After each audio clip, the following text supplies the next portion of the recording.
Hey guys, Kevin Cage back with another daily cryptocurrency update. Welcome to the channel. Like and subscribe if you like what you see, and let's get right into the information today. So, Bakkt, 2 months ago after their debut, Bakkt Bitcoin futures reached a record high of 4,443 contracts traded today, up over 60% from our last record-setting day. We look forward to building on this momentum as we approach the launch of the Bakkt Bitcoin options contracts on December 9th. So we'll stay tuned with that. Granted, I mean, at least it seems that we are still tied to Bitcoin as the market leader for all the altcoins, including XRP. Granted, in time, I wholeheartedly believe that XRP will decouple and become its own project, perhaps even have different metrics, but we're still so early, so speculation is really all we can do. Now, I want to give a shout out to Stetis. So I'm going to link him up in my description. So check him out. It's a website and he has all kinds of great infographics and posters as well. I do have a poster right here as well next to me. I'm right above my monitors. So it's really cool to look at. But again, let's just take a look at this. So the XRP ecosystem, 100 plus companies right here. Obviously, we know 300 plus partners total. And so money transfer service businesses, we got MoneyGram, all these guys. We have the banks that they're using for XRP. So on-demand liquidity now. Formerly XRapid. We have blockchain in the DeFi, so all these groups that are building decentralized finance and various products like, Kava Labs, XRP Labs, even Corda Settler with R3. So cool to see that. Vega, Logos, of course, because I know we have a bunch of their engineers. And then we have some payments as well. So like Zago, BPay. A lot of these should ring a bell for you guys. Exchanges, on-demand liquidity exchanges, partner exchanges, liquidity providers, additional market makers as well. SPI virtual currencies. We have micropayments. So we have Cinnamon, XRPTipBot. We have Coil. So a lot of things going there. I just, want to emphasize, look, even the spring initiative, some fail, some don't. Not all, investments will work out, but you want to plant those seeds, water, and see what sprouts, and then focus your attention on what works. We have crypto loaning and custody. So again, PolySign, keep an eye on that.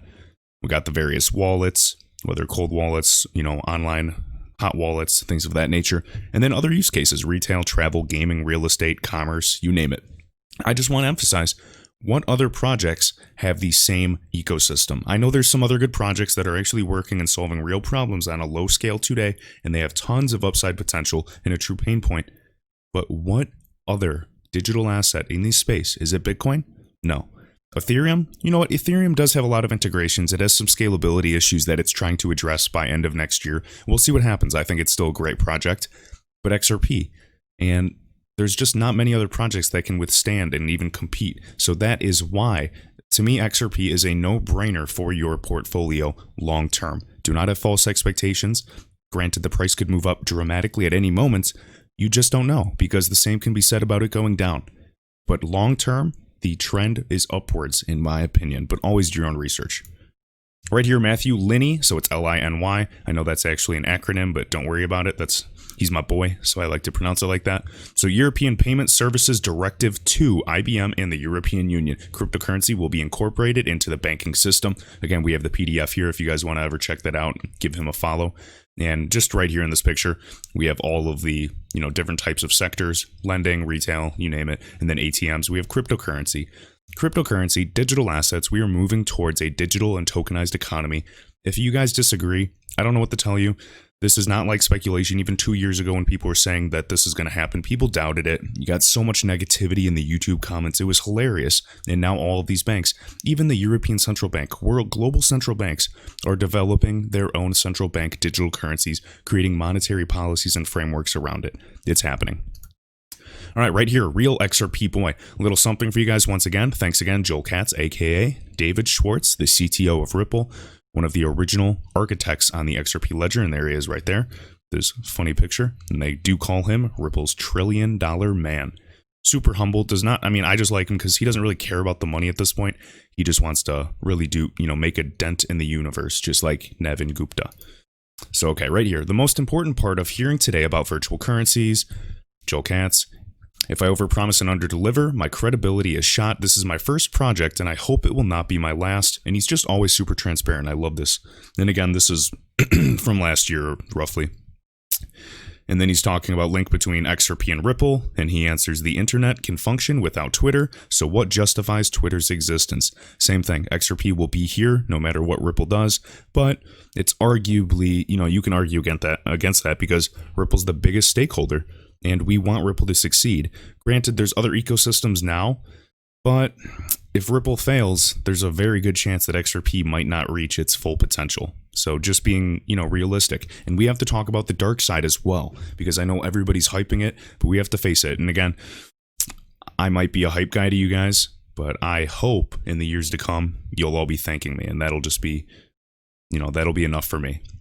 So right here, XRP is free to use. There's no good revenue model for launching your own token pegged to fiat. So they're just saying if banks would just create their own version of XRP, and, he says their own version of what? Of XRP? XRP is free to use. There's no good revenue model for launching your own token pegged to fiat.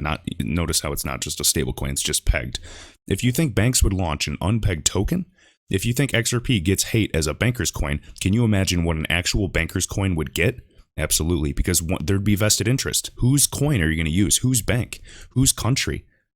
The other country's going to be upset, or the other bank's going to be upset, and they're all going to create their own walled gardens, their own closed, permissioned ecosystems that need to interoperate and work together. That is why XRP is the best chance. It starts off as centralized as a project, and then they work on decentralizing it as much as possible. It still needs to be permissioned. We're working with the system. It's not going to be some Bitcoin. And again, it can scale better. It's more secure. It's so much faster. The benefits. Sure, any business is vulnerable to someone else doing exactly what they're doing, referring to Ripple, if the competitor manages to do it better. But we have an amazing team, a war chest valued in the billions, and a track record of successes. Along with that, some of the biggest investors and biggest names in the world of finance, banking, everything. That is one of the many reasons why, to me, XRP is a no-brainer. Long-term, do not be fooled by this temporary price action. Right here, I'm going to read this verbatim, guys. This is good stuff. If you get bored, go watch another video, but this is real information from actual Ripple people. We're not just reading, articles that are regurgitated by CoinDesk. Right here. If XRP is successfully positioned as an intermediary asset, you would expect lots of organizations will be heavily incentivized to acquire large piles of it. If XRP is... Okay, first, you can buy XRP at or slightly below market price. How? Well, when you get paid in, say, the Singapore dollar, SGD, you wait for someone to try and deliver the Singapore dollar to someone else. You provide the Singapore dollar and take the XRP they got in exchange for whatever asset they are paying with. By facilitating someone else's transaction, you get a piece of the spread, allowing you to acquire XRP without paying a spread. So you're just acquiring a small amount of that spread. Hopefully you want tight spreads as well. So then the transaction is very cheap for the user. Then you want to pay, say, the Korean won, KRW, to someone. You don't have to pay for the 2 XRP half to the payment.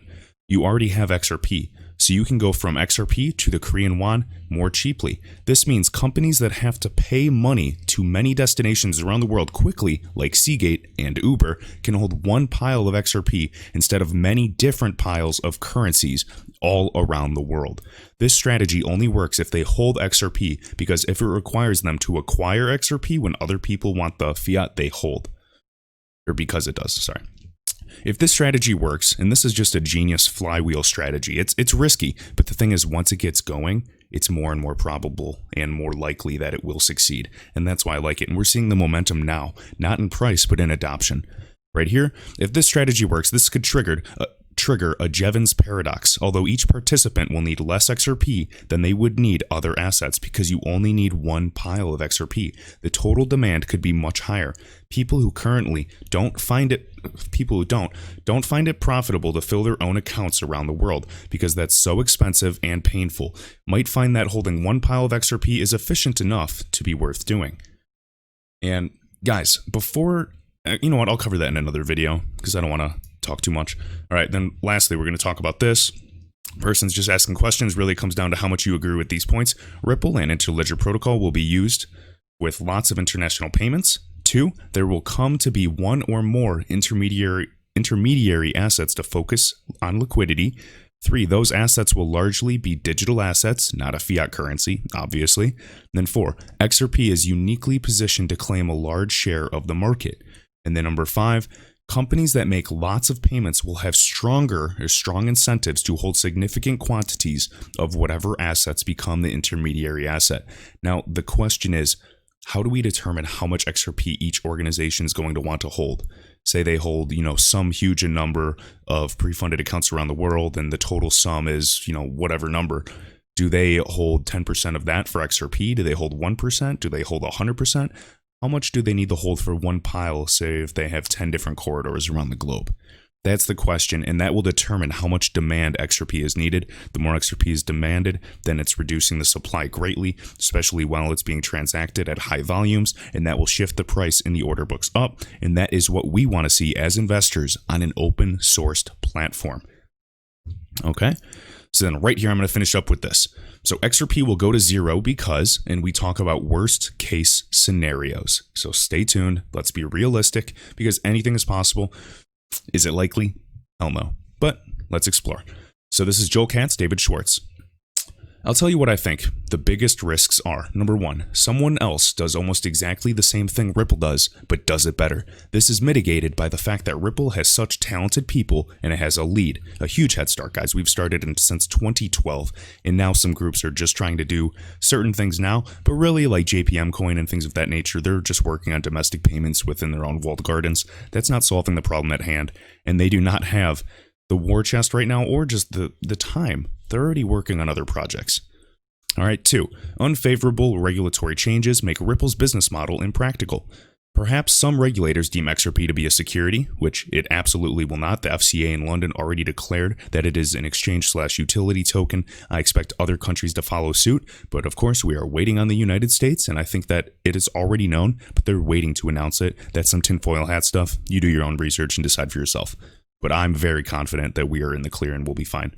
And therefore only saleable to sophisticated investors or something like that. This is mitigated by the fact that Ripple can target friendlier jurisdictions, like these low-hanging fruit corridors in countries such as the Philippines, Singapore, people that are, easily and open to, innovating, but losing big ones would be damaging. So if we lost, say, the European Union or, the UK, which we didn't, or even the United States, that would be very damaging to the Ripple ecosystem and impact it, at least for the XRP potential in terms of price, because that's why we're here. 3. Some serious technical problem is found on the XRP ledger and neither Ripple or anyone else is able to fix it. This seems unlikely to me, but again, you never know. Keep in mind, 51 million ledgers have been successfully closed. There's never been an error on the XRP ledger, the blockchain, ever. So I like our track record.